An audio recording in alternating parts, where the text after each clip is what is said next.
अस्सलाम वालेकुम, आप देख रहे हैं प्रोग्राम 7 से 8। मैं हूं किरण नाज। हड़ताल, एहतजाज, सड़क ब्लॉक, मुजाहिरा, धरना, ये वो बातें हैं जो पाकिस्तान में अभी अभी पैदा होने वाले बच्चों के अलावा माशाल्लाह सभी जानते हैं। एहतजाज के नाम से अच्छा तासुर तो किसी सूरत नहीं मिल सकता, और एहतजाज होता भी इसी सूरत में है कि जब मतलूबा चीज़ या मकसद आवाम की पहुँच से दूर हो। लेकिन एक ऐसा एहतजाज जो आपको बहुत कुछ मस्बत देखने और सोचने पर मजबूर कर दे, मेरी लुगत में तो इसे मुबारक मुजाहिरा ही कहा जा सकता है। वज़ीरिस्तान और इससे मुल्हिका इलाके, आपको याद हो तो ये वो इलाके थे जहाँ खुसूसन बच्चियाँ अपने वालिदैन से ये बात कहते हुए भी डरती थी कि वो पढ़ना चाहती हैं। अमन अमान की सूरत हाल से घबराए वालिदैन कैसे अपने लख्ते जिगरों को ये इजाज़त देते कि वो बाहर निकलें, तालीम हासिल करें। लेकिन आज इन आँखों ने जो मंजर देखा उसने वाकई वो खुशी और राहत दी है जो हर पाकिस्तानी महसूस करेगा। वज़ीरिस्तान में बच्चियाँ वालिदैन के साथ बाहर निकली हैं, एहतजाज किया कि जनाब वो तो स्कूल जाती हैं लेकिन असातिज़ा की कमी को शदीद महसूस करती हैं।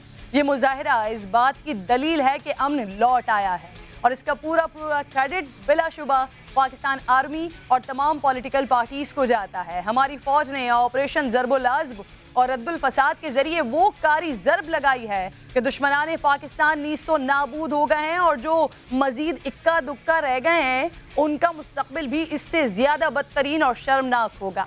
नन्ही मुजाहिरीन का मुतालबा यकीनन पूरा होना चाहिए। KPK इंतज़ामिया कितनी संजीदा है मसले को हल करने के लिए, इस पर बात करेंगे प्रोग्राम में, और मज़ीद क्या क्या मामलात आज डिस्कस होंगे। पहले हेडलाइंस देख लीजिए, फिर आगाज़ करते हैं।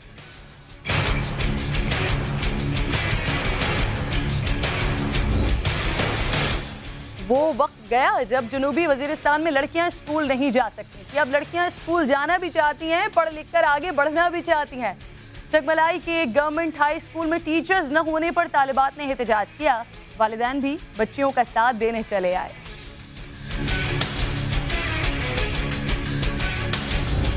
मैं एक इंसानियती बात करूँगा, नुकसान सवाए आपके यहाँ किसी को भी नहीं होगा, ठीक है।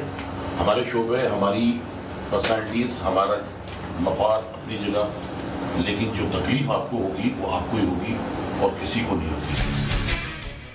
कराची में गुलिस्तान जौहर के निजी अस्पताल में मुबैना गफलत से बच्ची की हालत बिगड़ने का केस। बच्ची के अहले खाना का SP गुलशन पर मुबैना धमकियां देने का इल्ज़ाम। अहले खाना की शिकायत पर एडिशनल IG कराची ने ताहिर नूरानी को ओहदे से हटा दिया। अमीर शेख का कहना है तहकीकात होने तक ताहिर नूरानी ओहदे पर नहीं रहेंगे। SP ताहिर नूरानी की धमकियां देने की तरदीद।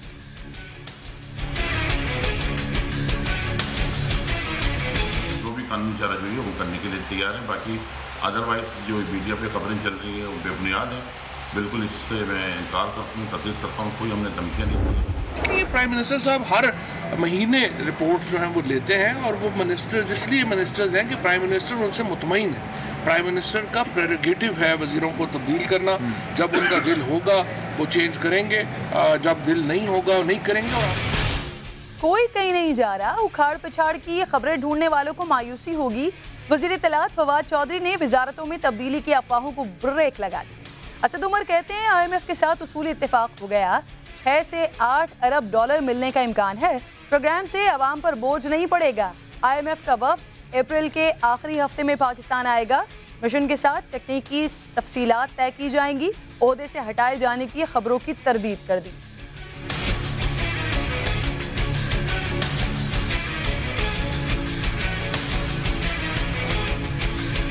सी के हर ख्वाहिश में हमने पॉलिसी लेवल के ऊपर एक मुआहदा हो गया है।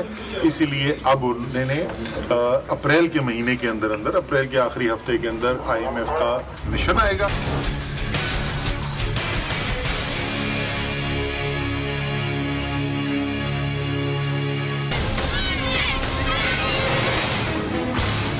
यहाँ पर बिल्कुल पढ़ाई होती नहीं है। हम पढ़ना चाहते हैं, हुकूमत को चाहिए कि टीचर को यहाँ प्रोग्राम में आपको बहुत बहुत खुशामदीद कहूँगी। जनूबी वज़ीरिस्तान जिसका माजी खौफ और दहशत से जुड़ा था। एक वक्त था जब यहाँ लड़कियों की तालीम तो दूर उन्हें घर से बाहर निकलने की इजाज़त तक न थी। दरसगाहों को दहशत गर्दों ने तबाह करके रख दिया था। गली मोहल्ले और इमारतें क्या, लोगों की सोच भी दहशत गर्दों के हाथों यरगमाल थी। जिंदगी दहशत के माहौल में सांसें लेने पर मजबूर थी। लेकिन ये खौफ, ये तबाही जनूबी वज़ीरिस्तान की लड़कियों के दिलों से इल्म की मोहब्बत को ख़त्म नहीं कर सका। इसका वाज़ेह सबूत जनूबी वज़ीरिस्तान के स्कूलों की ये लड़कियां जो इस वक्त मैं आपको स्क्रीन पर दिखाऊंगी, कल तक जिन्हें बोलने की इजाज़त नहीं थी, आज ये अपने हक़ के लिए, अपनी तालीम के लिए सड़कों पर अपने वालिदैन के हमरा एहतजाज कर रही हैं। अपने वालिदैन की हिमायत भी इन मासूम बच्चियों को हासिल है जो ये मुतालबा कर रही हैं कि हम तो स्कूल जाना चाहते हैं और हम तो बड़ी तादाद में स्कूल जाते भी हैं, लेकिन टीचर्स हमारे पास नहीं होती, तो हमें टीचर्स मुहैया की जाए, यहाँ पर टीचर्स हों। इस पर रिपोर्ट देखिए, फिर मजीद इस पर बात करते हैं। जनूबी वजीरिस्तान में स्कूल की बच्चियां नारे लगा रही हैं तालीम हासिल करने के लिए। वालिदैन भी एहतजाज में शरीक हैं। अमन आ गया, सरगर्मियां बहाल हो गईं, लेकिन चकमलाई के गवर्नमेंट हाई स्कूल में पढ़ाई शुरू ना हो सकी। टीचर्स स्कूल ही नहीं आती। मेरा नाम है Anam Sajjad, I reading class 5। यहाँ पर बिल्कुल पढ़ाई होती नहीं है।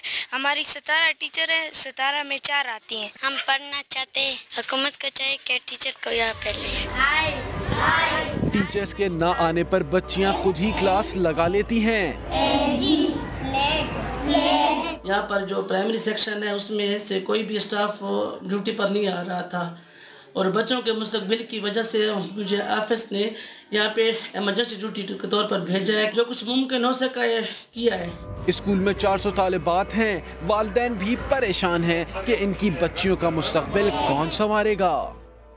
तो जनाब, अब जनूबी वज़ीरिस्तान के चकमलाई गवर्नमेंट स्कूल है जहाँ पर एहतजाज कर रही हैं ये बच्चियाँ स्कूल न जाने पर। जनूबी वज़ीरिस्तान में अमन लौट आया है और कल तक यहाँ पर बोलने की बच्चियों को इजाज़त नहीं दी जाती थी, लेकिन अब हम देख रहे हैं बड़ी तादाद में बच्चियाँ अपने घरों से बाहर निकली हैं, एहतजाज कर रही हैं। इनका मसला बेशक हम कह लें कि इनका मसला है कि असातिज़ा इनको नहीं मिल रहे हैं और ये मसला हल होना चाहिए, लेकिन माजी के जनूबी वज़ीरिस्तान को देखते हुए सड़कों पर लड़कियों का ये एहतजाज अपने अंदर एक बहुत बड़ी खबर है। इसे महसूस कीजिए। जनूबी वज़ीरिस्तान में अमन आया है, अमन लौट आया है। लोग अपने हक़ के लिए आज़ादी से आवाज़ उठा रहे हैं। जहां कल तक बोलने की इजाज़त नहीं हुआ करती थी, आज वहां बुलंद आवाज़ में अपने हक़ में नारे लगाए जा रहे हैं। ये बहुत बड़ी खबर है। जनूबी वज़ीरिस्तान की लड़कियां पुरएतमाद हैं, अपने हक़ के लिए बोल रही हैं। इस पुरअमन माहौल का क्रेडिट पूरा पाक फ़ौज को जाता है, इन सियासी जमातों को और मकामी अफराद को जाता है जो क़याम अमन के लिए सिक्योरिटी फोर्सेस के शाना बशाना खड़े दिखाई दिए। आज़ादी इजहार का ये खूबसूरत मंजर उन कुर्बानियों का नतीजा है जो क़याम अमन की राह में दी गई हैं। इस अहम तरीन इशू पर और इस मुबारक मुजाहरे पर बात के लिए वज़ीर आज़म के मुशीर बराए तालीम ज़ियाउल्लाह बंगश साहब प्रोग्राम में ज्वाइन कर चुके हैं। मैं आपको खुशामदीद कहूँगी। ज़िया साहब, जनूबी वज़ीरिस्तान में बच्चियों को स्कूल जाने की इजाज़त नहीं थी, अब एहतजाज किया जा रहा है, वहाँ पर अमन आ गया है, तब्दीली ले आया है। जी ये मेरे लिए भी बड़ी मैं ये कहूँगा कि बड़ी खुशी की बात है और हम सब के लिए खुशी की बात है। और जब से हमने ये चार्ज संभाला था और जब से मर्जर के बाद हमें ये इलाके हवाले हुए थे, तो तकरीबन जनवरी में एक विज़िट हमने किया था और उसके बाद मुसलसल हम कबायली अज़ला में मुसलसल हम वज़ीर आज़म इमरान ख़ान की हिदायत पे मुसलसल हम वहाँ के दौरे कर रहे हैं और वहाँ के लोगों को के साथ मिल के हमने बड़े वहाँ पे प्रोग्राम किए, लोगों को मोटिवेट किया कि वो जो पहले के हालात थे वो पहले के हालात नहीं है। माशाल्लाह पाक फ़ौज की जो कुर्बानियाँ थी वो अब उस मकाम पे आ गई हैं कि लोग अब ख़ुद से अब आगे आना शुरू हो चुके हैं। और इसमें मैं ये कहूँगा कि इमरान ख़ान ने जिस तरीके से जो एक प्लान दिया, जो विज़न दिया इन इलाकों के लिए, और तमाम जो हमारी वज़ीर आला महमूद ख़ान साहब ने पूरी कैबिनेट की जो ज़िम्मेदारी लगाई कि हर वज़ीर जो है वो मुसलसल इन कबायली अज़ला में जाएगा, तो बैसियत मशीर तालीम के जो मुझे ज़िम्मेदारियाँ दी गई थी उसमें मैं जनवरी से लगा हुआ था। और जनूबी वज़ीरिस्तान, शिमाली वज़ीरिस्तान, खैबर डिस्ट्रिक्ट, मोमनदाज में गया था, तो तमाम अज़ला में मैं ख़ुद जा रहा हूँ। और वहाँ पे एक तो ये कैंपेन भी हमने कबायली अज़ला से स्टार्ट की, दाखिला मुहिम की जो कैंपेन थी, स्कूल दाखिला मुहिम की, वज़ीर आला साहब खुद गए, फेडरल मिनिस्टर हमारे एजुकेशन के शफ़कत महमूद साहब वहाँ गए। तो ये एक आप इसको समझ सकती हैं कि वो जो हम तब्दीली की बात करते हैं तो इन इलाकों में भी वो अब तब्दीली आना शुरू हो गई है। लोग अब खुद से बिल्कुल है। ज़ियाउल्लाह पंकज साहब, अब जरा क्योंकि ये एक बहुत खूबसूरत तस्वीर है जो इस वक्त जुनूबी वजीरिस्तान की हमारे सामने आई है, लेकिन अब जो मसला है, जिस मसले को लेकर ये बच्चियां निकली हैं, जरा उस पर भी बात कर लेते हैं। सबसे पहले तो आप मुझे बता दीजिएगा कि इस वक्त ओवरऑल इलाके में कितने स्कूल्स एक्टिव हैं? अच्छा, मैं इसके वाले से इसलिए कि ये बड़ा अच्छा मौका था और मैं चाहूँगा कि वो अपना जो 6 मंथ का जो प्लान है, जो जनवरी से हमने स्टार्ट किए हुए हैं और जून तक हम जिस प्लानिंग के मुताबिक हम जा रहे हैं, जो हमने वज़ीर-ए-आज़म इमरान खान और वज़ीर आला KP महमूद खान के साथ मिल के हमने इन इलाकों के लिए बनाया हुआ था। 7 हमारे कबायली अजला हैं जो मर्ज हुए हैं और इंक्लूडिंग FR, जो 6 FR रीजन्स हैं। तो इसमें हमने अपने जो 6 मंथ का प्लान बनाया हुआ था, इसमें पहला ये था कि हमने अपने इंडिपेंडेंट मॉनिटरिंग यूनिट को जो पूरे सूबे में फ़ाल था और इसकी वजह से हमारा जो एजुकेशन सिस्टम है वो बड़ा तेज़ी से ऊपर जा रहा है, तो हमने इंडिपेंडेंट मॉनिटरिंग यूनिट को हमने इन अजला में वहाँ पे भिजवाया, अपना स्टाफ वहाँ पे भिजवाया दूसरे अजला से उठा के, और उसके लिए जो एडवर्टाइजमेंट हमने जिन अजला की आप बात कर रहे हैं उसकी जो हमारे पास रिपोर्ट है, वहाँ पर जो लड़कों का स्कूल है उसमें 423 स्कूल एक्टिव हैं। अगर लड़कियों के स्कूल की मैं बात करती हूँ 261 वहाँ पर स्कूल एक्टिव हैं और 684 जो लड़के और लड़कियों के स्कूल हैं ये एक्टिव हैं। लेकिन अब मसला ये, जो बच्चियाँ एहतजाज कर रही हैं कि वो खुद तो पढ़ना चाहती हैं, स्कूल आती भी हैं, लेकिन 17 टीचर्स हैं वहाँ पर, आते सिर्फ और सिर्फ 3 हैं। इस पर कोई नोटिस वगैरह लिया गया? मैं आपको सारी तफसील बता रहा हूँ, और इसमें ये कि हमने 2400 हमने एडवर्टाइजमेंट की है, उसके थ्रू ईटा हमने एडवर्टाइजमेंट की हुई थी और उसमें 1,24,000 से ऊपर वहाँ के नौजवान हमारे बच्चियों ने अप्लाई किया हुआ था और वो प्रोसेस कंप्लीट होने जा रहा है। उसमें करीब ये मई के एंड तक हम सारी जितनी भी अपॉइंटमेंट होगी वो हो जाएगी। इसके अलावा वो टीचर्स जो इलाके में मौजूद नहीं थे उनको हमने, जो सरकार का एक तरीका होता है कि हम 3 नोटिस उनको देते हैं, तो 3 नोटिस पे वो उनको भी ये कहा गया है कि वो भी अपने स्कूलों में वापस पहुंच जाएं। जो स्कूल गैर फाल थे वो भी हमने अपने IMU की जिम्मेदारी लगाई हुई है और वो हर एक स्कूल का विजिट कर रहे हैं और वहाँ पे देख रहे हैं कि यहाँ पे जो टीचर मौजूद थे वो हैं कि नहीं है। तो ये सारा एक 6 मंथ का बड़ी तेज़ी से हम उस पर काम कर रहे हैं और मैं ये 26 को दोबारा हम वहाँ पे नॉर्थ वजीरिस्तान वहाँ पे दोबारा मैं जा रहा हूँ। वहाँ पे कुछ स्कूल जो कंप्लीट हो गए हैं अब उसकी हम इनॉग्रेशन भी कर रहे हैं, क्योंकि हमने ये 6 मंथ में तकरीबन 350 स्कूलों की रिकंस्ट्रक्शन के लिए हमने फंड जारी किए हुए थे। 750 स्कूल वो डैमेज हो चुके थे, उसमें 350 के स्कूल उनके फंड जारी हो गए हैं, हो चुके थे और वो कंप्लीशन फेज की तरफ जा रहे हैं।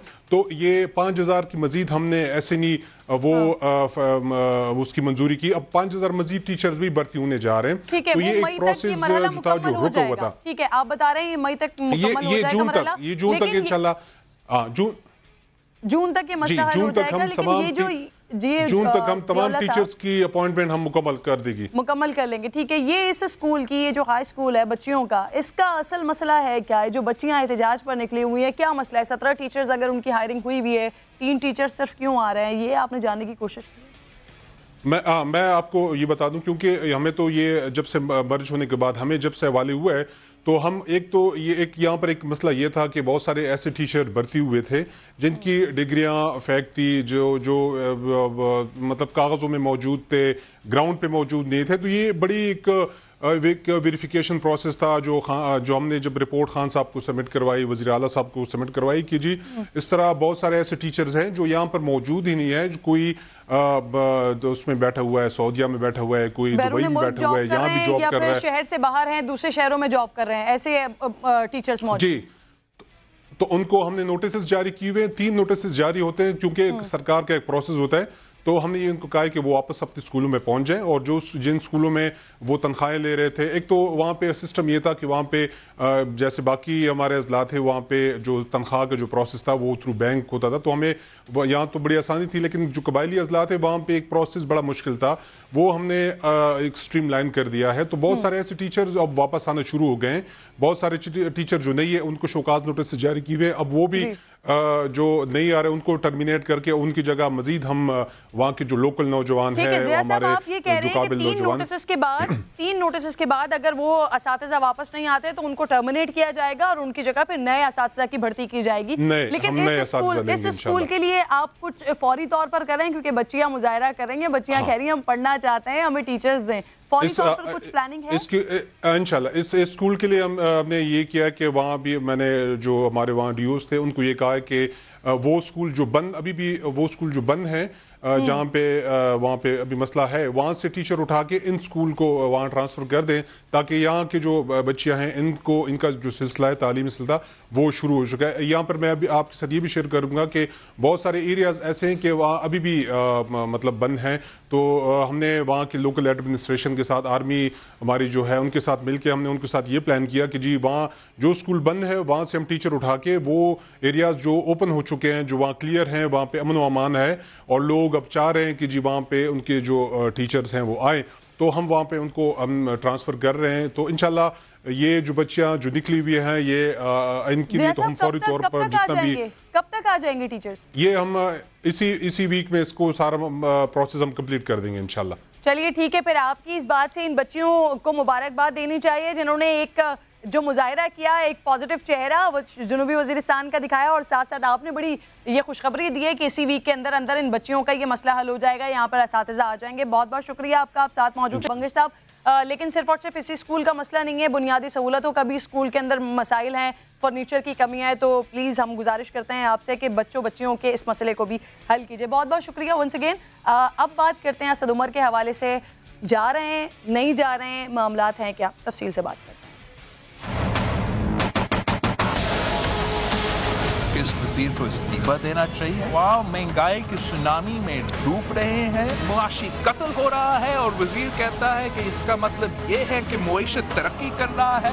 इन ह्यूमन मिनिस्टर्स को अपने हुकूमत से निकालना चाहिए। इन्होंने कहा था कि मैं रुलाऊंगा, ये हर पाकिस्तानी को रुला रहे हैं, लोगों की चीखें निकल गई हैं, महंगाई की सुनामी है। नए पाकिस्तान में एक आम आदमी और गरीब आदमी के लिए कुछ नहीं है। 9.4% महंगाई, डॉलर 143 रुपए का हो गया है। तो ये कौन सा नया पाकिस्तान है? मुल्क तो जिस कर्ज से गुजर रहा है, पूरी हुकूमत को घर जाना चाहिए, सिर्फ वजीर खजाना को नहीं। तमाम तो मैं ये बता दूं कि रमज़ान आने वाला है, डॉलर और महंगा होगा। IMF इनको नहीं मिल रहा, IMF ने मिलने से इनकार कर दिया। आप इतने नालायक हैं कि हम आपको मिलना भी नहीं चाहते। ख्वाहिशें सी के हर ख्वाहिश में दम नहीं। असद उमर जा रहे हैं, असद उमर नहीं जा रहे हैं, असद उमर जा रहे हैं, ये सवाल उठ रहे हैं, खबरें गर्दिश में हैं। ऑपोजिशन ने मुसलसल वज़ीर ख़जाना को हदफ तनकीद बनाया हुआ है।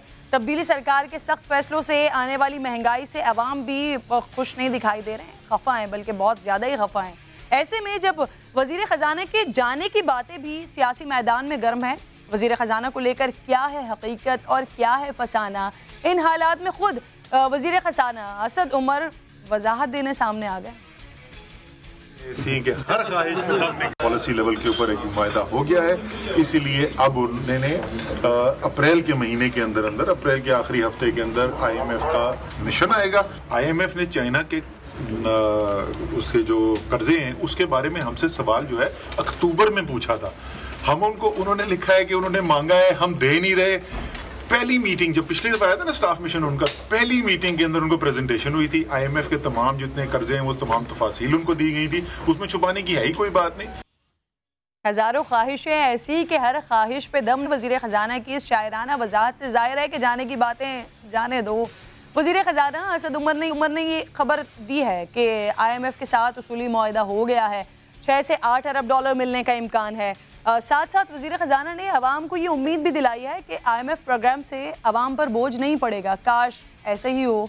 वैसे तब्दीली का धुआं बिला वजह उठ नहीं रहा, कहीं तो आग लगी हुई है, कुछ तो है कि जिसकी पर्दादारी जारी है। एक तरफ वफाकी वज़ीर इत्तलात फवाद चौधरी कह रहे हैं कि हुकूमती वज़रा के कलमदान तब्दील किए जाने की खबरों में कोई सदाकत नहीं है। दूसरी तरफ फवाद चौधरी ये भी कह रहे हैं कि वज़रा की तब्दीली वज़ीर आज़म का सवाबदीदी इख्तियार है। आखिरकार तब्दीली सरकार के अंदर तब्दीली की खबरें क्यों गर्म हैं, क्यों वज़रा को वजाहत देना पड़ रही है, इस पर बात करने हमारे साथ रमेश कुमार साहब पाकिस्तान तहरीक इंसाफ से ज्वाइन कर चुके हैं। अदनान आदिल साहब भी साथ मौजूद हैं। रमेश कुमार साहब, तब्दीली सरकार के अंदर तब्दीलियों की खबरें गर्म हैं, वजाहतें भी देनी पड़ रही हैं, क्या कहेंगे इस बारे में? तब्दीली हो रही है, नहीं हो रही है? असद उमर जा रहे हैं, नहीं जा रहे?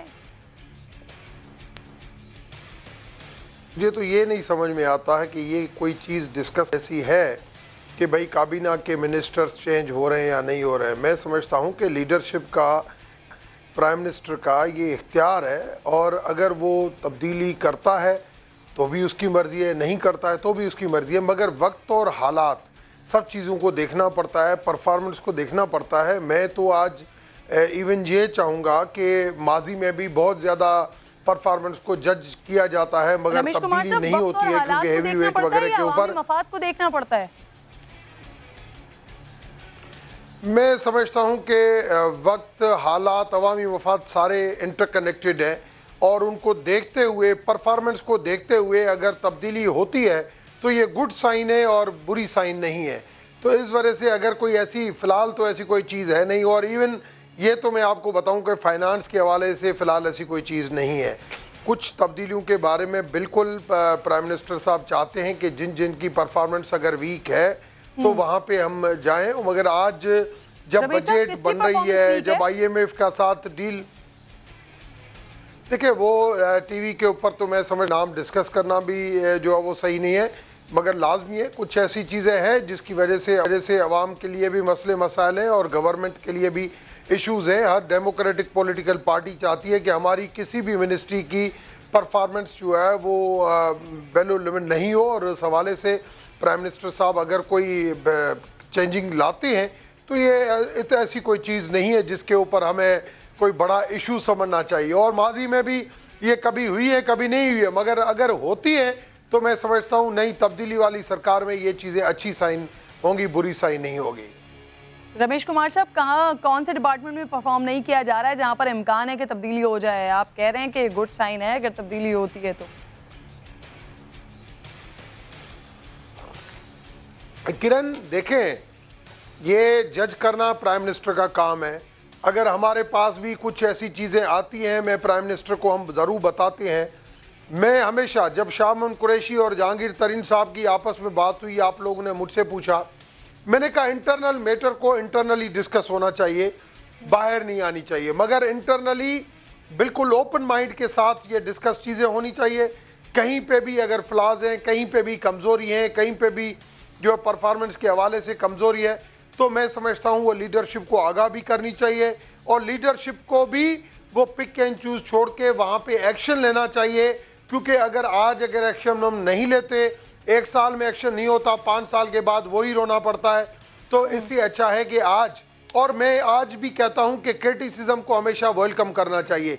इवन अपोजिशन, मीडिया अगर हमारे लिए हमें कुछ चीज़ें बताती है कि भाई ये यहाँ पे ये करप्शन है, या यहाँ पे ये इशू है, यहाँ पे परफॉर्मेंस का इशू है, तो उन चीज़ों के ऊपर भी अगर उन इश्यूज़ को हम रेक्टिफाई करते हैं तो ये हमारे लिए बेहतर है, बनस्बत के हम बाद में जो है वो उन चीज़ों को रेक्टिफाई करें। रमेश कुमार साहब, आप कह रहे हैं जो अंदर की बातें होती हैं वो अंदर ही डिस्कस होनी चाहिए, या अंदर ही मामला तय पा जाने चाहिए। तो जब वज़रा खुद आकर मीडिया पर बात करें और खुद आकर प्रेस कॉन्फ्रेंस करें, खुद अंदर के मामला को बाहर लेकर आएँ, तो फिर उस पर सवाल करना तो बनता है। जो आपने शाह महमूद कुरैशी और जहांगीर तरीन के हवाले से बात की, और इसके साथ साथ अब ये जाने और आने की खबरों पर तो फवाद चौधरी साहब के खुद ट्वीट्स आ रहे हैं, सर माशी बहरान संभल नहीं पा रहा है, महंगाई बढ़ रही है, अवाम को उम्मीदें दिलाई जा रही हैं। ये उम्मीद तो पिछले 6 महीने से कहा जा रहा है, अवाम ने सब्र करना है, इसके समरात कब तक आएंगे? देखिए, आज हमारी फाइनेंस कमेटी की मीटिंग थी, असद उमर भी आया था और हमाद अजहर भी आया था। हमारा FATF के हवाले से, इम्यूनिटी स्कीम के हवाले से, और उसके अलावा IMF के हवाले से हमारी डिटेल में उन्होंने हमें 1 घंटे की ब्रीफिंग दी है, और असद उमर ने फिर 1 घंटे की ब्रीफिंग हमाद अजहर ने दी है एमनेस्टी के ऊपर, और सारी कमेटी के अंदर सारी पॉलिटिकल पार्टीज़ जो है वो मौजूद थी। आज सारे चैम्बर्स को हमने बुलाया हुआ था। आज वाहिद मीटिंग है जो 3.5 घंटे चली है। मैं समझता हूँ स्टेक होल्डर जो है वो उनकी सजेशन को भी कंसीडर किया जा रहा है। आज भी मीटिंग चली है, कल भी दोबारा हमारी मीटिंग है, और हम अभी नेक्स्ट जो FATF के हवाले से ब्रीफिंग भी रख रहे हैं। ये इन इश्यूज के ऊपर जब अपोजिशन के लोग मेंबरान जो बैठे थे, एक्स फाइनेंस पंजाब की मिनिस्टर, रमेश साहब आज की मीटिंग से मुतमईन है? देखिए इश्यूज है, इश्यूज है। ग्रोथ अगर डाउन जा रही है, 1% ग्रोथ से 3 लाख जॉब का जो है वो इश्यूज आ रहा है, ये इश्यूज हैं। उन इश्यूज के हवाले से हमें क्या जो है वो मेयर्स लेने चाहिए, वो भी सारी चीजें डिस्कस हुई हैं। सारे चैम्बर्स भी मौजूद थे, बिल्डर्स भी मौजूद थे, स्टेट वाले भी मौजूद थे, सारे स्टेक होल्डर को हमने बुलाया था। मैं समझता हूँ हम कमेटी के तरफ से हम अपनी रिकमेंडेशन बना रहे हैं, मैंने उसके ऊपर काफ़ी वर्क किया है। हम दे रहे हैं उनको कि किस तरीके से हमारी इकोनॉमी जो है, एक तो ये चीज़ आप जहन में रखें, आज भी कैसर ने शेख कैसर जो PMLN का कमेटी का चेयरमैन भी रहा था, उनका असद उमर से हुआ। असद उमर ने कहा कि आप मुझे पहले ये बताएं कि जब हुकूमत हमें मिली 15 दिन का रिजर्व था या नहीं था, 15 दिन से ज्यादा का था। अब जहाँ पे 15 दिन का रिजर्व की अगर उनको एक सेटअप मिलता है तो लाजमी है उन इश्यूज को रिड्रेसल करने में टाइम लगता है।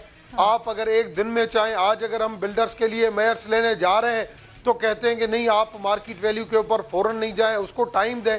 जब हम टाइम देंगे, फाइलर 9 फाइलर के ऊपर भी हम थोड़ा सा जो है रिलैक्स रहेंगे, तो इन इश्यूज के ऊपर सारी चीजों को कंसीडर करते हुए, इकोनॉमी को भी हालात देखते हुए, मैं समझता हूं जिन मेयर्स की तरफ हम जा रहे हैं मुझे आगे काफी बेहतरी नजर आ रही है। टाइम बिंग, जैसे हकीम के पास आदमी जाता है तो हकीम जब पूरा एक इलाज करता है तो शुरू में जरूर जुलाब लगते हैं, मगर शुरू में जब वो एक जैसे एक डोज होता है, आप किसी भी दवाई का अगर बहुत आदमी को ज्यादा बीमारी लगी हुई होती है तो आपको पहले स्टेट डोज हाई लेवल का देना पड़ता है, उसके बाद स्लो देना पड़ता है। तो मैं समझता हूँ स्टेट डोज जरूर आया है, मगर स्लोली ग्रेजुअली आप इसके अंदर बेहतरी देखेंगे। और घंटे की रमेश कुमार साहब, वो तब्दीली की जो अफवाहें होती हैं और इसकी जो तरदीद होती है, मुझे लगता है इसके लिए भी कोई ऐसी डोज होनी चाहिए कि फिर ये खबरें, अगर इसकी कोई सच्चाई नहीं है तो फिर ये खबरें उड़नी भी नहीं चाहिए। अदनान आदिल साहब भी ज्वाइन कर चुके हैं साथ। अदनान साहब, हम बात तो कर रहे हैं कि असद उमर की वो जा रहे हैं नहीं जा रहे इसको लेकर, लेकिन आप पंजाब में बैठे हुए हैं और जो चीज़ सामने आई है, IG पंजाब को हटा दिया गया है, तब्दीली हो गई है। जी, IG पंजाब को हटा दिया गया है। मेरा ख्याल है जो हमजा शहबाज को गिरफ्तार करने के लिए नैब की टीम गई थी, 2 मरतबा उनके घर गई और वो उनको गिरफ्तार करने में नाकाम रही। उस पर शिकायत पैदा हुई थी कि हुकूमत की तरफ से कि जब नैब की टीम पहली बार गई तो उसकी मदद के लिए पुलिस वहाँ नहीं पहुँची और वहाँ बहुत बड़ा एक मजमा इकट्ठा हो गया नून लीग के वर्कर्स का और बहुत एम्बेरसमेंट का सामना करना पड़ा। तो जब IG से पूछा गया तो उन्होंने कहा कि मुझे तो महकमा दाखिला ने इतला ही नहीं दी। तो इस वजह से न सिर्फ ये कि IG को मेरा ख्याल है तब्दील किया गया है, फौरी वजह तो शायद यही है, और भी शिकायत उनके ख़िलाफ़ जमा हो रही होंगी। इसी तरह जो एडिशनल चीफ सेक्रेटरी दाखिला थे फजील असगर, उनकी जिम्मेदारी थी कि वो IG साहब को बाखबर रखते और उन्हें इतला देते कि भाई आप ये नैब जा रही है, इसकी मदद करनी है। उन पे इल्ज़ाम आया कि सारा उन्होंने अपनी ज़िम्मेदारी ठीक से अदा नहीं की। तो पंजाब में बहुत से ऐसे सरकारी अफसर हैं जिनके बारे में ये मशहूर है और ये समझा जाता है कि उनकी नून लीग से बहुत पक्की वफादारी है, बहुत ज़्यादा क़ुर्बत रही है। तो अब ये 8 महीने इन्होंने बहुत देर की है। इन्हें ऐसे लोगों को जिनकी नून लीग से वाबस्तगी बहुत वाज़ेह थी, बहुत पहले ही हटा देना चाहिए था, क्योंकि पंजाब में ये तासुर बिल्कुल आम है कि कोई काम नहीं हो रहा। अफसरान जो है गो स्लो की पॉलिसी पे अमल कर रहे हैं, फाइलें देर देर तक पड़ी रहती हैं, कोई फैसला नहीं होता है। बाज़ लोग कह रहे हैं जी नैब के डर से वो कुछ करने को तैयार नहीं है। भाई अगर सरकारी जो सेक्रेटरीज़ हैं उन पर आपका एतमाद नहीं है तो वो फिर काम कैसे चलेगा हुकूमत का? या तो आप रूल्स ऑफ बिजनेस चेंज कर दें, वुज़रा को बाख्तियार कर दें। पंजाब के रूल्स ऑफ बिजनेस ऐसे हैं कि वुज़रा के पास कोई इख्तियार नहीं है, सारा इख्तियार या सेक्रेटरीज़ के पास है या चीफ मिनिस्टर के पास है। तो फिर जब तक आप वुज़रा को इख्तियार नहीं देंगे तो उनसे उनकी कारकर्दगी की रिपोर्ट कैसे ले सकते हैं? तो वुज़रा ने शिकायत की, वज़ीर आज़म ने जब पूछा आपकी कारकर्दगी ये क्या है, तो किसी ने कहा जी मैं 3 बार तो अपने सेक्रेटरी से एक इन्फॉर्मेशन मांग चुका हूँ, लिख कर वो आज तक मुझे देता नहीं है। तो वो सेक्रेटरी फूड को भी फिर उनके ओहदे से हटाया गया। तो ऐसे बहुत सी शिकायत आपने जो इख्तियारात की बात की ना, और आपने कहा कि 8 महीने बहुत ज़्यादा देर हो गई है, इनको बहुत पहले ये काम कर देना चाहिए था। तो वजारत ख़जाना के इख्तियार की ज़रा बात कर लेते हैं। ये क्यों इतनी खबरें गर्म हुई हुई हैं असद उमर को लेकर? उनके पास इख्तियार कब तक है ख़जाना का? देखिए मेरा ख्याल है अभी जो र्यूमर्स हैं ये तो बिल्कुल बेबुनियाद हैं। IMF से जो मामलात हैं बिल्कुल आखिरी स्टेज पे हैं और रेस के दौरान कोई घोड़ा तब्दील नहीं किया जाता। अभी तो अगर आप इस वक्त वज़ीर ख़जाना को बदलेंगे तो IMF से जो लंबा चौड़ा प्रोसेस हुआ है, निगोसिएशंस हुए हैं, असद उमर का उनसे रेपो डेवलप हुआ है, वो तो सारा मामला ठप हो जाएगा। तो मैं नहीं समझता हूँ कि कोई शख्स भी ऐसे वक्त में वज़ीर ख़जाना को बदलेगा। FATF का मामला भी है, फिर अभी आप कल एमनेस्टी स्कीम भी अनाउंस करने जा रहे हैं कि जो जिनके पास काला धन है वो कुछ टैक्स देकर उसको वाइट कर लें। तो ऐसे क्रूशल मोमेंट पे और बजट करीब आने वाला है, मैं नहीं समझता हूँ कि कोई भी नया शख्स जो है ओनरशिप लेगा इकॉनमी की बजट के मौके पे। और असद उमर जिन्होंने सारा 8 महीने काम किया है, जो भी उन पे इल्ज़ामात हैं, जैसा भी है कि भाई वो उस तरह की कारकर्दगी नहीं दिखा सके जैसी तवक्कुआत थी, हालांकि उसमें उनका कसूर नहीं है। जो माशी पॉलिसी आप आज बनाते हैं 1.5-2 साल बाद उसका नतीजा निकलता है, लेकिन वो ऐसी स्टेज पर आए वजीर खजाना बनकर कि उन पे बहुत तनकीद हुई है। तो मैं तो नहीं समझता हूँ कि ऐसे मौके पे उनको हटाया जाएगा। न सिर्फ तनकीद हो रही है, मरियम औरंगजेब साहिबा कह रही थी कि IMF तो इन्हें कर्ज दे ही नहीं रहा है। और जहाँ तक हम बात करें, अगर पिछले दिनों क्या होता रहा है तो वजीर आजम बहुत ज़्यादा पुरुम्मीद थे, वो चाह रहे थे कि दोस्त ममालिक से मदद आ जाए। वजीर खजाना पहले भी इस हवाले से बात करते रहे। क्या मसला है रमेश कुमार साहब, क्यों ये हालात पैदा हुए हैं? दोस्त ममालिक की मदद से हालात नहीं संभले, वजीर खजाना तो अब भी जब बात कर रहे हैं तो काफ़ी पुरुम्मीद दिखाई दे रहे हैं। किरण, आज ये सारी चीज़ें जब डिस्कस हुई कि भाई जो कंडीशंस डाल रही थी IMF, उसके अंदर इंडस्ट्रीज़ वगैरह, आज सारे इंडस्ट्रियलिस्ट भी मौजूद थे, उसके अंदर ऐसी तजावीज़, उनकी ऐसी रिकमेंडेशन थी जो हमारे लिए नॉन एक्सेप्टेबल थी, बिल्कुल क्रिटिकल सिचुएशन थी, और जिसकी वजह से हमने वो नहीं मानी और हमने दोस्त ममालिक को हमने तरजीहात दी। दोस्त ममालिक के पास गए तो दोस्त ममालिक जिसके लिए हमने हमेशा कुर्बानियाँ दी हैं, मगर आज दोस्त ममालिक ने हमें सपोर्ट किया है, कहीं पे भी हमें मायूसी नहीं मिली। तो आज IMF की कंडीशन जो है वो हमारे लिए इतनी सख्त नहीं है। मीडिया के अंदर भली कुछ भी आए मगर ऐसी सख्त नहीं है। एक चीज़ ये तो IMF के हवाले से मैं आपको क्लियर बताऊं, और ये जो एक अदनान ने बिल्कुल सही बात की कि फाइनेंस मिनिस्टर के हवाले से कोई तब्दीली के हवाले से कोई कंसिडरेशन, कोई डिस्कशन यहाँ पे इस वक्त नहीं है, और IMF के पास हम तकरीबन फाइनल स्टेज के ऊपर पहुँच चुके हैं। दूसरी बात हुई एमनेस्टी की। एमनेस्टी के हवाले से हमने सिर्फ एक चीज़ का तफात रखा है कि माजी में एमनेस्टी जिसका बाहर भी पैसा था, उसने अपने बुक के अंदर यहाँ पे उसका अमाउंट भर के, टैक्स भर के, और उन्होंने क्लियर कर दिया था, तो हमें सिर्फ 5-7% हमें टैक्स का फ़ायदा हुआ था, मगर हमारे पास अमाउंट नहीं आया था। इस मरतबा टैक्स एमनेस्टी में हम ये रख रहे हैं कि जो भी अमाउंट वाइट करेगा उसको यहाँ पे पैसा ट्रांसफ़र जिसका होगा वही अमाउंट जो है वो शो, और वही उसके ऊपर भी टैक्स आएगा और अमाउंट भी यहाँ पे आएगा, तो वो एमनेस्टी से फ़ायदा ले सकेगा। और इस एमनेस्टी के ऊपर हमने कुछ रिकमेंडेशन दिए कि हम स्लैब देंगे कि 3 महीने के अंदर, 4 महीने के अंदर। ये ज्यादा कैबिनेट कल डिस्कस करेगी, तो कल मैं उसके ऊपर आपको मैं ज्यादा ब्रीफ दूंगा, क्योंकि हमने काफी इसके ऊपर आज काम किया है एमनेस्टी के ऊपर। और एक बात की कोऑर्डिनेशन की, देखिए मैं समझता हूँ IG और होम सेक्रेटरी की कोऑर्डिनेशन के अंदर थोड़ा सा प्रॉब्लम था। पहले ही ये अंडर कंसीडर था कि इनको ट्रांसफर किया जाए, तो उसकी ट्रांसफर एक पहले पाइपलाइन में थी, इस वजह से ट्रांसफर हुई है। और अगर कहीं पे पहली चीज तो ये कि ब्यूरोक्रेसी या मिनिस्ट्री जल्द से जल्द ट्रांसफर नहीं होनी चाहिए, कोऑर्डिनेशन बेहतर होनी चाहिए, क्योंकि इदारे को समझने, डिपार्टमेंट को समझने में टाइम लगता है। रमेश कुमार साहब, क्योंकि जब आप 5 महीने, 6 महीने, 8 महीने के हाथ में गवर्नमेंट आई है, गवर्नमेंट के बाद उसके बाद से ही नाकदीन की जानिब से भी ये मशवरा दिया जा रहा था और कहा जा रहा था कि IMF के पास तो बहरहाल हर सूरत में जाना है, क्योंकि वज़ीर आज़म इमरान खान साहब की जानिब से बहुत ज़्यादा कोशिश की गई कि IMF के पास ना जाएं, लेकिन बहरहाल IMF के पास जा रहे हैं। और इसमें यह भी हो सकता है कि फैसलों में जो ताख़ीर हुई है या फिर राब्तों में या फिर एतमाद में यहाँ पर कमी ज़रूर दिखाई दी है। बहुत बहुत शुक्रिया। अदनान आपके साथ मौजूद थे। रमेश कुमार साहब आप बात कर रहे थे, आपका भी बेहद शुक्रिया। ब्रेक का वक्त हो गया, ब्रेक से वापस आएंगे। तो कुछ अर्सा पहले अगस्त के महीने में अमल को हमने देखा, अस्पताल की गफलत की वजह से वो बच्ची मौत का शिकार हो गई, और अब एक बार फिर नशवा जो इस वक्त सीरियस हालत में अस्पताल में मौजूद है, ये भी अस्पताल की गफलत की वजह से हुआ। ब्रेक के बाद इस पर तफसीली तौर पर बात करेंगे, देखते रहिए साथ साथ।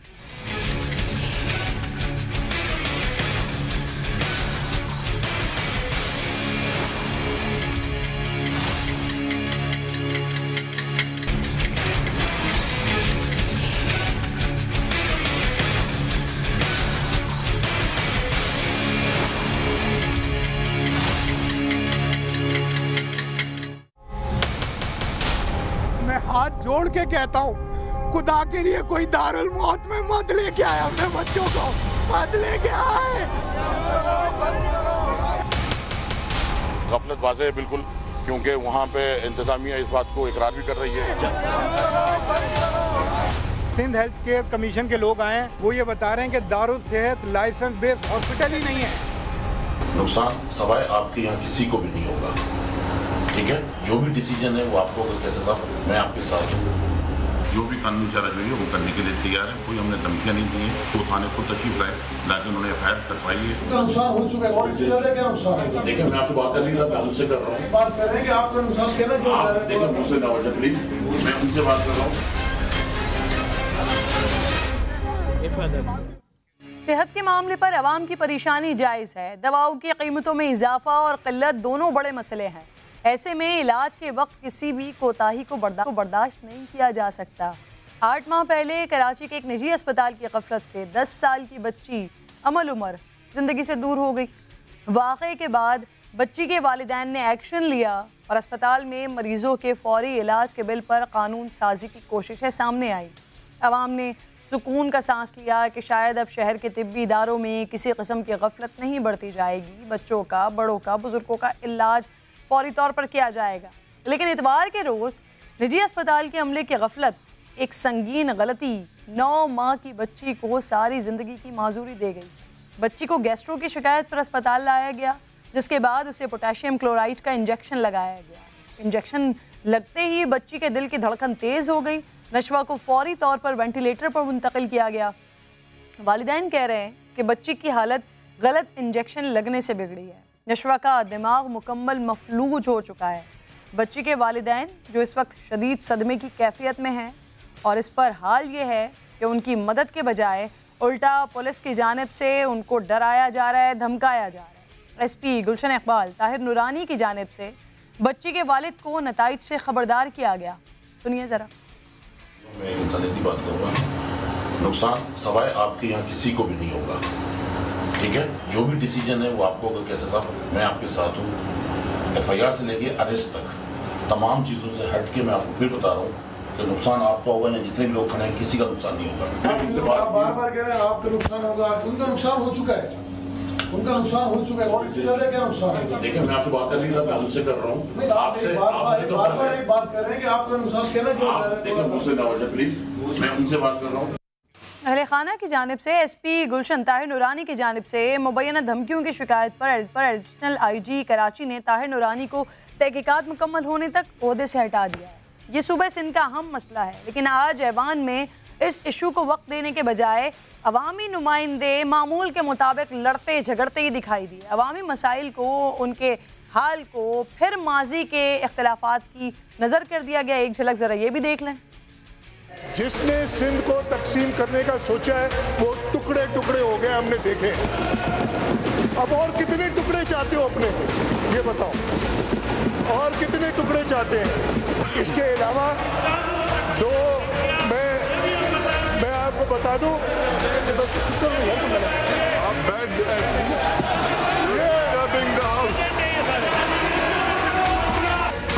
हमारा लीडर एक है, हम उसको मानते हैं और इंशाल्लाह ताला हमेशा मानते रहेंगे।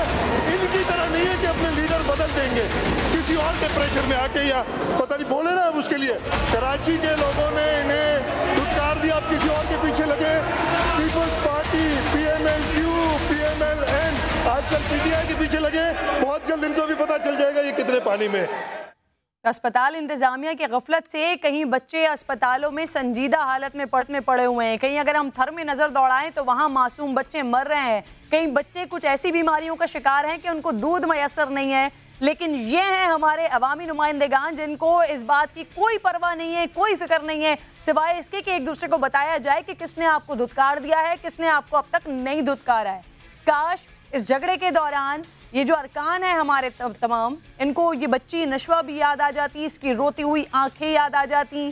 काश ऐसे वाक़यात को रोकने के लिए मिलकर इक़दामात करने की बात हो जाती। मैं जो ये हुकूमती बेंचेस पर मौजूद हैं उनसे भी बात कर रही हूँ और जो अपोजिशन पर मौजूद हैं उनसे भी बात कर रही हूँ। इस पर ज़रूर बात करनी चाहिए, इनके ज़मीरों को जगाना चाहिए। समा के नुमाइंदे अली हसनैन मेरे साथ मौजूद हैं और निजी अस्पताल के एमडी डॉक्टर शहजाद आलम भी साथ मौजूद होंगे। लेकिन पहले अली, मैं आपसे बात करूंगी, इस मासूम बच्चे की इस वक्त कैफियत कैसी है, किस अस्पताल में मौजूद है, ज़रा इसकी तफसील दीजिए पहले। देखें किरण, निजी अस्पताल में इस वक्त ये बच्ची निशवा, जो नन्ही निशवा है, वो ज़ेर इलाज है और उसको रात 2:30 बजे यहाँ मुंतकिल किया गया है इस लियाकत नेशनल अस्पताल में। साथ साथ ये बताया जा रहा है कि बच्ची की हालत कदरे बेहतर है, लेकिन अभी भी तशवीशनाक हालत है। बच्ची को अभी सिर्फ स्टेबल किया जा रहा है। बच्ची को अभी ना ये कहा जा सकता है कि बच्ची होश में आ गई है, ना ही ये कहा जा सकता है कि बच्ची जो है वो आईसीयू से बाहर आ गई है। आईसीयू में ही ज़ेर इलाज है। ये कहा जा रहा है कि जो निचला धड़ है बच्ची का, वो बुरी तरह मुतासर हुआ है। साथ साथ अभी दिमाग में सूजन है, पानी भर चुका है। जो इंजेक्शन की इजाफी जो मकदार है वो लगाई गई है, KCL इंजेक्शन है जो कि लूज़ मोशन में लगाया जाता है, इलेक्ट्रोलाइट का इंजेक्शन होता है, उसकी इजाफी मकदार लगाई गई है और उसके ऊपर जो है वो बच्ची का दिमाग में पानी भर चुका है। ये बताया जा रहा है कि जैसे ही पानी खुश्क होगा उसके बाद तयन किया जा सकेगा कि बच्ची के जहन में का कितना हिस्सा इस वक्त तक मफलूज हो चुका है। अभी जो लियाकत नेशनल अस्पताल की इंतज़ामिया है वो कोशिश कर रही है कि बच्ची को स्टेबल कर सके। CT स्कैन किया गया है, मुख्तलिफ़ किस्म के टेस्ट किए गए हैं, बच्ची का ब्लड टेस्ट भी किया गया है। बच्ची के जो वालिद हैं उनसे भी कुछ देर कबल हमारी बात हुई थी तो उन्होंने यही बताया कि इस वक्त बच्ची की कंडीशन के लिए सिर्फ दुआएँ की जा सकती हैं। आप सबसे ताउन की अपील की है। साथ साथ पुलिस के ऊपर जो बात की जा रही है कि पुलिस की जाने से मुबैना तौर पर इनको जो धमकी आमोज बातें की गई हैं, उसके ऊपर उनका ये कहना था कि पुलिस की कारकर्दगी से मैं उस वक्त सहमत होऊंगा, उस वक्त मुतमईन होऊंगा जब पुलिस कोई कारकर्दगी या कोई मुस्बत इक़दाम उठाती हुई नज़र आएगी। साथ साथ ये देखा गया कि अस्पताल की जो इंतज़ामिया है, अस्पताल के जो डॉक्टर्स हैं, उससे बच्ची के घर वाले बिल्कुल मुतमईन हैं। हाँ, दारुल सेहत के जो इंतज़ामिया है उन्होंने 2 अफराद को, नर्स और असिस्टेंट नर्स को सस्पेंड कर दिया है, जिसमें एक का नाम मुइज़ है और एक का नाम सोबिया है। ये बताया गया है कि इजाफी मिकदार भी दी गई है। और काफ़ी होगा। डॉक्टर शहजाद आलम MD दारुल सेहत मुझे ज्वाइन कर चुके हैं। डॉक्टर साहब, 9 माह की बच्ची जिसे पोटेशियम क्लोराइड का इंजेक्शन लगा दिया गया, इजाफी डोज दे दी गई, उसकी हालत ऐसी है कि आपके अस्पताल से निकाल कर दूसरे अस्पताल में अब उसका इलाज हो रहा है। इतनी शदीद गफलत, इस पर डॉक्टर साहब आप समझते हैं कि सिर्फ सस्पेंड कर देना अमले के लोगों को काफ़ी होगा? मैडम, हम इस पर पूरी इन्वेस्टिगेशन कर रहे हैं और मैंने पहले भी जो स्टेटमेंट मेरे वालिद साहब से भी जो मुलाकात हुई थी, मैंने उनसे पूरा कमिटमेंट की थी कि हम किसी सूरत में भी इस पर जो भी एक्शन होगा वो लेंगे। हमारे प्रोसेस के लिहाज से इमीडिएट सस्पेंशन होता है, वो सस्पेंशन हमने कर दिया है। इसके अंदर दूसरा इशू ये है मैडम कि इंजेक्शन जो लग रहा था वो तो KCL का लग रहा था। कंफ्यूजन है कि इसके रूट ऑफ एडमिनिस्ट्रेशन और इसकी स्पीड ऑफ एडमिनिस्ट्रेशन के ऊपर। इस पे इन्वेस्टिगेशन हमारी काफ़ी हद तक कंप्लीट हो चुकी है और इंशाल्लाह ताला हम 1 आध दिन के अंदर आप लोगों को इसकी डिटेल भी बता सकते हैं कि क्या इन्वेस्टिगेशन का कंक्लूजन है। नंबर 2, क्योंकि ये इंसिडेंट हमारे हॉस्पिटल में हुआ है तो हमने इसकी पूरी जिम्मेदारी ली कि बच्ची की ट्रीटमेंट पे जहाँ पे भी और जो भी खर्चा होगा वो हम करेंगे। इवन लियाकत नेशनल हॉस्पिटल को आज हमने एक लेटर लिख के भिजवा दिया है कि बच्ची का जो भी खर्चा होगा वो दारुल सेहत हॉस्पिटल उसकी रिस्पॉन्सिबिलिटी लेता है। डॉक्टर साहब, ये मामलात इस नहज तक पहुंच गए, क्या क्राइटेरिया होता है जो अंदर का स्टाफ आप लोगों का मौजूद होता है वो इतनी इस गफलत का मुजाहरा करे? एक 9 माह की बच्ची के उसे आपके अस्पताल से निकाल कर दूसरे अस्पताल तक पहुंचा देना, क्राइटेरिया क्या होता है? मामला यहाँ तक पहुंच गया कि सस्पेंड कर रहे हैं, दूसरे अस्पताल को लेटर लिख रहे हैं कि जी जो इलाज पे खर्चा आता है वो हम देंगे, लेकिन मामला यहाँ तक पहुँचने में भी तो कोई ना कोई जिम्मेदार होगा ना। यहाँ तक कैसे पहुँचा, इसकी इन्वेस्टिगेशन कर रहे हैं? जी बिल्कुल, मैं आपको इसका थोड़ा सा डिटेल बताता हूँ। मैडम, हमारे पास ट्रेनिंग का पूरा प्रोसेस मौजूद है। जो नर्स इसके अंदर थी वो एक क्वालिफाइड नर्स हैं और ना सिर्फ नर्स है बल्कि she is a medication nurse, qualified medication nurse. अब आ जाता है इशू कि SOP भी बना हुआ है, आपकी क्वालिफिकेशन भी है, आपका एक्सपीरियंस भी है। अब इशू इंस्टीट्यूशन से ज्यादा इंडिविजुअल का हो जाता है और जब इशू इंस्टीट्यूशन से बजाय इंडिविजुअल का होता है हम उसे इनलाइज ही कर सकते हैं और ये इंश्योर कर सकते हैं कि हम अपनी ट्रेनिंग के प्रोसेस को और ज्यादा स्ट्रेंथन करें। अगर कि उसमें कोई नॉन क्वालिफाइड पर्सन होता या नॉन ट्रेन्ड पर्सन होता तो हम बिल्कुल बोलते हैं कि इंस्टीट्यूशन की गफलत है।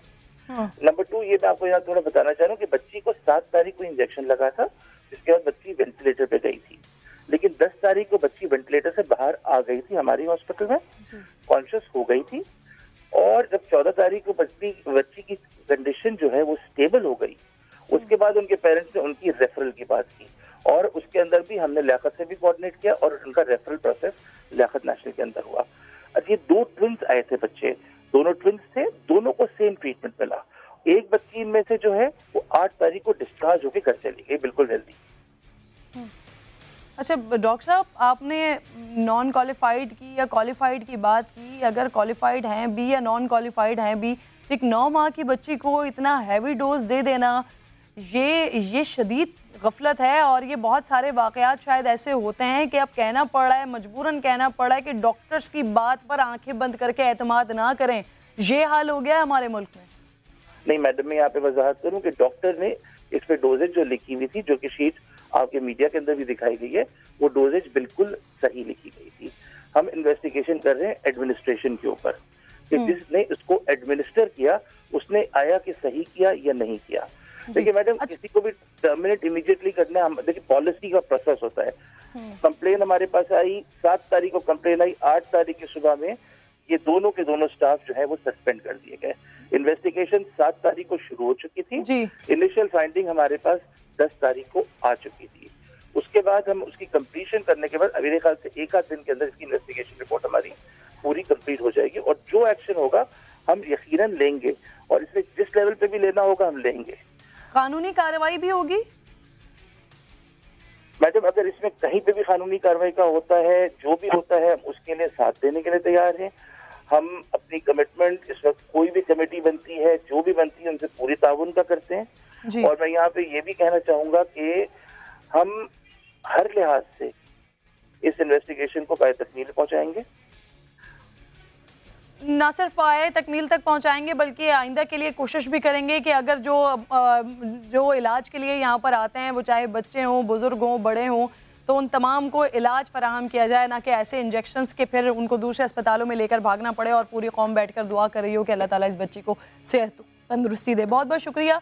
आप साथ मौजूद थे और साथ साथ डॉक्टर शहजाद आलम आप साथ बात कर रहे थे। अब बात करेंगे ज़रा पड़ोस मुल्क की। वैसे तो पाकिस्तान उनके दिमागों पर बहुत ज़्यादा हावी रहता है, पाकिस्तान के नगमे भी हावी हो जाते हैं, फिर क्या उसके साथ करने की कोशिश करते हैं, उस पर बात कर लेते हैं। हर दिल की आवाज़, दिल की आवाज़, पाकिस्तान जिंदाबाद। ये नगमा पाकिस्तानी कौम की हमारी तर्जुमानी करता है, पाकिस्तान के अवाम की दिल की आवाज़ है। इस नगमे में पाक सरजमीन से मोहब्बत का इजहार है। भारत को ये नगमा हजम ही नहीं हो रहा, फौरी नकल कर ली, लेकिन कव्वा चला हंस की चाल और अपनी चाल भी भूल गया। भारत के लिए ये बात बिल्कुल फिट बैठती है, जो पाकिस्तान की नकल तो कर रहा है लेकिन अकल से काम ही नहीं ले रहा।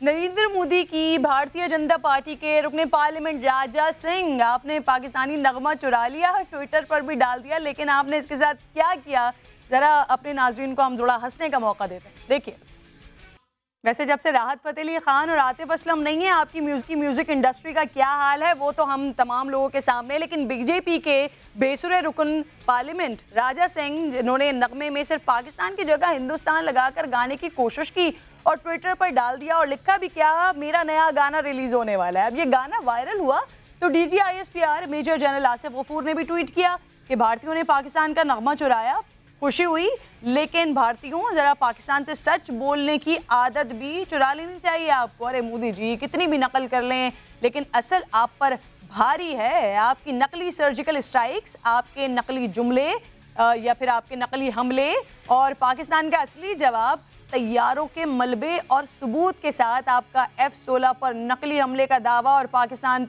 पाकिस्तान का भारतीय मिग पर असली हमला, मुंह बोलते भारतीय सबूत हैं। पायलट अभिनंदन के साथ तो मोदी जी आप तो नकल में ही जी रहे हैं और असल हकीकत का सामना करने की जुर्रत नहीं है आपको। है कुछ बहुत बोलने के लिए, लेकिन क्या करें जी, वक्त ख़त्म हो गया। कल आपसे फिर मुलाकात, ख्याल रखिएगा, अल्लाह के बाद।